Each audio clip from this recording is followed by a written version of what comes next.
Halo semuanya, selamat datang di channel yang tidak layak untuk dihina ini. Sebelum kita mulai, atur posisi santainya, seruput kopinya, dan mari kita berkhayal. 1 bulan kemudian, di alam kehancuran itu sendiri masih berjalan dengan tenang tanpa ada masalah, dan kehidupan di sana terlihat tenang tanpa ada masalah yang terjadi.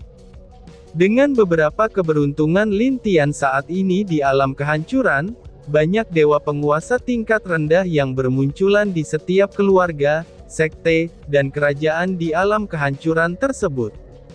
Hal ini tentu saja adalah langkah baru bagi alam kehancuran, untuk kembali ke masa jayanya. Apalagi dengan adanya kepemimpinan Lan Jingyi, yang dibantu dengan Mu Xuanyin dan Zheng Chuer, ini membuat semua orang di alam kehancuran sadar kalau setiap istri kaisar ini, ternyata mereka semua lebih hebat dari apa yang mereka bayangkan. Sejak sebulan yang lalu setelah Lin Tian menikmati hidupnya bersama dengan ketiga istrinya, dia pun telah menutup diri dan tidak keluar selama sebulan ini. Wush! Cucuku, nenekmu datang, ucap sosok yang baru saja masuk melalui gerbang alam kehancuran. Salam Dewi, ucap para penjaga yang menjaga gerbang tersebut. Sosok itu mengangguk, lalu dia dengan cepat pergi meninggalkan gerbang tersebut untuk pergi menemui cucu kesayangannya itu. Tentu saja dia adalah Ming Bier, yang telah kembali untuk merawat Lin Sang. Tapi karena Lin Sang sebenarnya tidak terluka, jadi dia pergi meninggalkan alam elemen, dan kembali ke tempat cucunya tersebut. Tentu saja setelah dia keluar, seorang wanita cantik yang lain juga keluar dari gerbang. Nenek, kenapa kamu begitu cepat? Tunggu aku Nek, ucap sosok cantik tersebut, dan dengan cepat mengejar Ming Bier yang sudah jauh. Para penjaga yang melihat kejadian agak lucu itu pun menjadi tercengang. Bagaimana tidak, keduanya adalah orang yang sangat penting dan juga kuat. Tapi sekarang, mereka telah melihat sikap keduanya yang agak konyol. Bagaimanapun juga, kaisar kita adalah pria yang sangat dicintai oleh siapapun. Wajar saja kalau keluarga kaisar bertingkah seperti itu, ucap salah satu penjaga. Yang lain juga mengangguk setuju, karena bagaimanapun juga mereka semua sangatlah mengagumi kaisar mereka. Apalagi saat mereka membayangkan, kalau kaisar mereka mempunyai 3 istri yang cantik. Ditambah lagi dengan satu istrinya yang baru datang, yang mungkin juga tidak kalah cantik dari ketiga istri kaisar yang lainnya. Apalagi setelah sebulan ini, ketiganya benar-benar aktif bersama dalam mengembangkan alam kehancuran tanpa adanya kaisar mereka. Aku sedikit iri dengan kaisar, ucap salah satu penjaga. Ya sudah, setelah tugas kita selesai, bagaimana jika kita ke paviliun hijau? Ajak yang lain. Itu ide yang bagus, ucap yang lainnya. Akhirnya mereka berencana untuk pergi ke pavilion hijau untuk mencari hiburan, tapi nanti setelah pekerjaan mereka selesai. Cucuku, nenekmu datang, teriak Ming Bier saat mendekati istana. Nenek, Lin Xin benar-benar malu saat melihat tingkah neneknya itu, tapi bagaimanapun juga dia merindukan sepupu kecilnya itu. Karena beberapa alasan juga, dia harus kembali saat itu untuk pulang ke alam elemen. Jadi kali ini karena tidak ada masalah, dia meminta Ming Bier juga membawanya ke alam kehancuran. Akan tetapi, ayah dan kakaknya tidak mengizinkan dia untuk ikut. Tapi berkat bantuan dari Ming Bier yang tadi menghalanginya pergi, dia malah dihajar habis-habisan oleh neneknya saat itu, bahkan mereka sampai tidak bisa keluar dari kamar karena wajah bengkak mereka. Walaupun Lin Xin kasihan kepada mereka, tapi dia lebih kasihan terhadap sepupunya yang sebelumnya terluka parah, lalu dia digertak oleh beberapa penguasa alam lainnya. Andai dia sekuat ayah atau kakeknya mungkin dia akan menghancurkan para penguasa itu jadi bubur, bahkan mungkin dia juga akan membuat mayat mereka menjadi debu. Siapa itu? Tanya Mu Xuanyin kepada Lan Jingyi. yang melihat wanita cantik muncul tiba-tiba di istana, dan berteriak begitu keras di sana. "Oh, dia adalah neneknya Lin Tian, namanya adalah Ming Bier," jawab Lan Jingyi. Mu Suanyin lalu tersadar, bukankah itu berarti dia adalah ibu dari ayah mertuanya? Pikir Mu Suanyin. Wush! Salam nenek, ucap Lan Jingyi dan Mu Suanyin saat melihat Ming Bier muncul di depan mereka dengan cepat. "Oh, cucu-cucuku yang baik. Kamu siapa?" tanya Ming Bier saat melihat Mu Suanyin yang memakai cadar. "Dia adalah istri Lin Tian Nek, dia adalah Mu Suanyin," jawab Lan Jingyi sambil memperkenalkan Mu Suanyin kepada Ming Bier. "Oh," mata Ming Bier bersinar saat Lan Jingyi mengatakan, "kalau Mu Suanyin adalah istri Lin Tian. Bukankah istri cucuku masih berada di dunia dewa?" tanya Ming Bier. "Anu, ini karena kecelakaan, dan karena kecelakaan itu membuat aku naik ke alam langit," jawab Mu Suanyin. Mendengar jawaban Mu Suanyin, Ming Bier mengangguk. Lalu dia melihat Mu Suanyin dari atas ke bawah, dan dia merasa kalau cucunya benar-benar beruntung bisa mendapatkan wanita seperti ini sebagai istrinya. "Bagus sekali. Kalau begitu, nanti mari kita mengobrol. Sekarang nenek ingin melihat An-Er, di mana dia?" tanya Ming Bier. Mu Suanyin menjawab kalau Lin Tian sedang dalam pengasingan selama sebulan ini. Bahkan mereka belum mendapat kabar tentang Lin Tian juga, karena Lin Tian benar-benar dalam pengasingannya. Mendengar kalau Lin Tian dalam pengasingan, Ming Bier merasa sedikit kecewa. Setelah beberapa saat, Lin Xin juga datang dengan agak mengeluh kepada Ming Bier. "Nenek, kamu terlalu cepat," ucap Lin Xin. "Hehehehe, ayolah, nenek merindukan cucu kecil nenek. Jadi wajar saja kan?" jawab Ming Bier. Lin Xin menggelengkan kepalanya, dan dia melihat ada 3 wanita di bawah, sedangkan Mu Suanyin berada di tengah. Sepertinya, dia adalah pemimpin dari 2 wanita lainnya. Setelah Lin Xin mendengar kalau Mu Suanyin adalah istri adik kecilnya, Lin Xin langsung bertanya banyak hal kepada Mu Suanyin.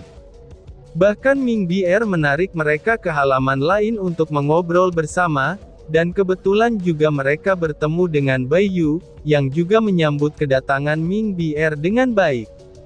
"Saudari Bai, apakah kamu bisa menceritakan tentang Lin Tian saat kecil kepada kami?" tanya Ming Bier. Aku adalah ibu angkat Lin Tian." "Oh, bukankah itu tidak pantas jika memanggilku saudari?" ucap Bai Yu. "Itu tidak masalah.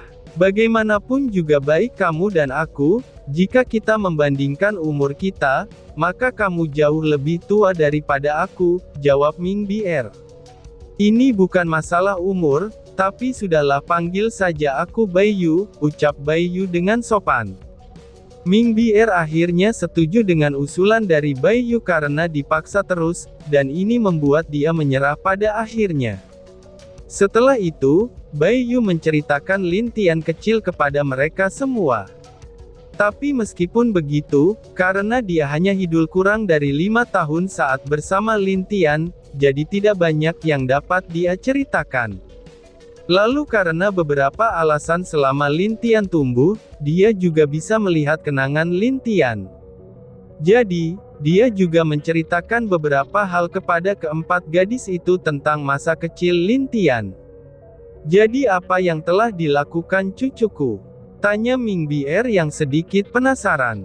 "Dia sedang berusaha membuat pil untuk menyembuhkan mata Cuer," jawab Bai Yu dengan wajah tersenyum, sambil memandang Seng Cuer yang terlihat malu di hadapan Ming Bier. Setelah mendengar itu, Ming Bier mengerti kenapa Lin Tian masuk dalam pengasingan. Ternyata, dia sedang membuat pil untuk menyembuhkan mata Seng Cuer. Jingyi, sepertinya kamu lebih cantik daripada saat kita bertemu terakhir kalinya," ucap Ming Bier. Ming Bier memperhatikan, kalau Lan Jingyi sedikit berbeda dari saat dia bertemu terakhir kali dengan Lan Jingyi. Tentu saja setelah mendengar perkataan Ming Bier, wajah Lan Jingyi memerah karena malu. Mana mungkin dia berani mengatakan apa yang dilakukan Lin Tian terhadap dirinya di hadapan orang lain, dan hanya ada satu wanita yang tidak disentuh oleh Lin Tian selama ini. Tentu wanita itu adalah Zheng Chuer, tapi nasib dia sudah pasti akan sama dengan Lan Jingyi dan Mu Suanyin. Maka dari itu, dia juga malu saat mendengar suara di kamar, itu saat Lin Tian dan kedua wanita ini bercocom tanam di dalam kamar. Jadi begitu ya, ucap Ming Bier. Sepertinya dia menyadari sesuatu, dan Ming Bier tersenyum manis ke arah Lan Jingyi serta dua wanita lainnya. Bagaimanapun juga dia yang sudah tua ini tidak mengerti, kenapa tiba-tiba saja ada perubahan terhadap Lan Jingyi pada saat ini. Itu karena, dia juga pernah muda seperti mereka bertiga. Bai Yu juga hanya tersenyum manis sambil mencicipi tehnya di meja itu dengan tenang. Dia sebagai ibu angkat Lin Tian tentu saja sangat senang dengan menantu-menantunya ini. Nah, aku ingin menanyakan sesuatu kepadamu, apakah kita bisa bicara berdua saja? Tanya Ming Bier kepada Bai Yu. Kali ini dia terlihat serius, dan tidak seperti sebelumnya. Itu sudah jelas, kalau dia juga ingin membicarakan sesuatu yang serius dengan Bai Yu. Melihat tatapan serius Ming Bier, Bai Yu juga terlihat serius. Dia juga memandang ketiga menantunya itu dengan lembut, sambil mengangguk ke arah mereka bertiga. Lan Jingyi dan Mu Suanyin tentu saja mengerti, kemungkinan dua wanita ini ingin membicarakan hal serius. Dan itu sudah jelas, kalau mereka tidak ingin ketiganya ikut campur dalam obrolan mereka. Dengan mengangguk, Lan Jingyi serta Mu Suanyin membawa Zheng Chuer pergi dari sana, dan hanya menyisakan dua wanita yang saling pandang itu dengan serius. Apa yang ingin dibicarakan Ibu Ming? Tanya Bai Yu.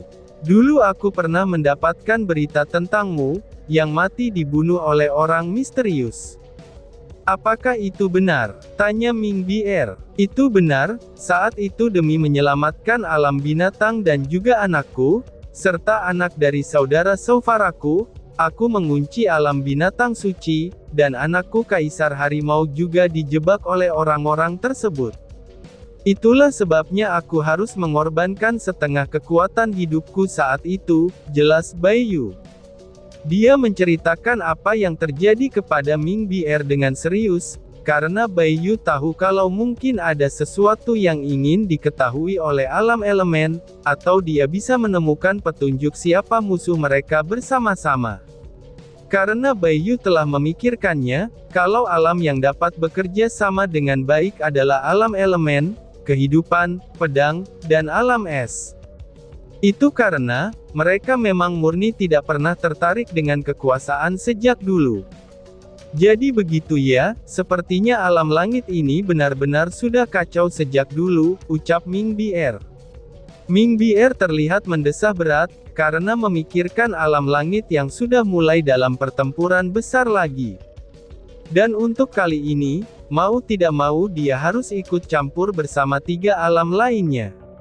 Itu dikarenakan satu hal, yaitu baik dia maupun suaminya juga tahu, kalau Lin Tian adalah pewaris Kaisar Langit. Jadi bagaimana mungkin dia bisa diam saat cucunya dalam keadaan bahaya begitu saja? Apalagi jika sesuatu terjadi kepada cucunya, maka anaknya pasti akan sangat membencinya. Ibu Ming, apakah alam elemen telah menemukan petunjuk tentang kelompok misterius ini? Tanya Bai Yu. Ming Bier masih diam, karena memang ada beberapa petunjuk tentang orang misterius ini yang dia dapat, dari para pencari informasi alam elemennya. Tapi informasi itu sangat sedikit, dan dia pun tidak tahu apakah hal ini benar atau salah.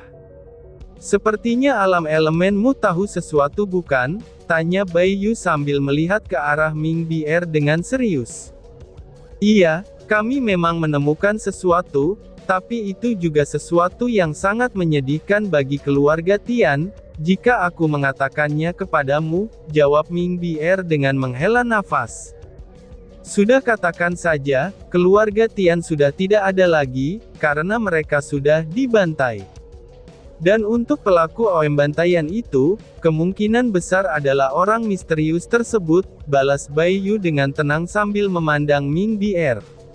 Kamu benar, jawab Ming Bier. Lalu dia menceritakan apa yang didapat oleh alam elemen selama ini, dan itu bukan berarti mereka akan diam saat alam langit menjadi chaos. Setelah perang usai, karena mereka juga terpisah dari dunia dewa, hal ini membuat Lin Sang marah dan mencoba mencari tahu apa yang terjadi. Marahnya dia sudah jelas, itu dikarenakan disegelnya alam langit. Dia tidak bisa turun untuk melihat anak dan cucu-cucunya saat itu, setelah alam langit disegel. Apakah informasinya benar seperti itu? Tanya Bai Yu. Iya, yang lebih menyedihkannya lagi adalah, kemungkinannya ada seseorang dari keluarga Tian yang berkhianat, dan dia tidak ingin kejahatannya diketahui. Maka dari itu, dia membunuh seluruh keluarga Tian sampai ke akar-akarnya, jawab Ming Bier. Bai Yu terdiam setelah mendengar itu. Dia sendiri tidak menyangka, kalau ada seseorang yang benar-benar rela membunuh keluarganya sendiri hanya untuk ambisi besarnya tersebut. Tapi kenapa dia tidak mengambil tahta langit setelah membunuh keluarga Tian, dan kemudian membereskan Kaisar Langit? Sedangkan untuk Kaisar Langit sendiri, dia mati karena kelelahan saat melawan 5 dewa penguasa yang berkhianat di depannya pada saat itu. Karena dia sudah kelelahan dan takut akan bencana lain di alam langit, makanya dia dengan terpaksa menyegel alam langit. Tetapi itu hanya laporan yang belum jelas. Karena saat kita melihat orang misterius tersebut untuk pertama kali, itu hanya di saat jiwanya masuk ke dalam Tuan Muda Alam Angin tersebut, jelas Ming Bier. Ini benar-benar merepotkan. Musuh yang paling berbahaya adalah musuh yang masih tidak terlihat di sekitar kita. Jika dibandingkan dengan musuh yang terlihat, maka musuh yang tidak terlihat benar-benar sangat sulit untuk diatasi. Itu sudah jelas kalau Bai Yu agak mendesah, karena dia berpikir mungkin saja alam elemen bisa tahu siapa dalang dari semua yang terjadi itu. Keduanya pun terdiam di tempat mereka duduk di sana, dan itu sudah jelas, kalau mereka berdua benar-benar memikirkan masalah tersebut dengan serius. Tapi saat mereka masih dalam lamunannya masing-masing, ledakan keras mengagetkan mereka berdua dan itu membuat mereka langsung berdiri dan melihat ke arah ledakan tersebut. Bang, apa yang terjadi? Tanya keduanya secara serentak, dan tiba-tiba saja bersambung. Sekian dan terima kasih banyak. Bye-bye.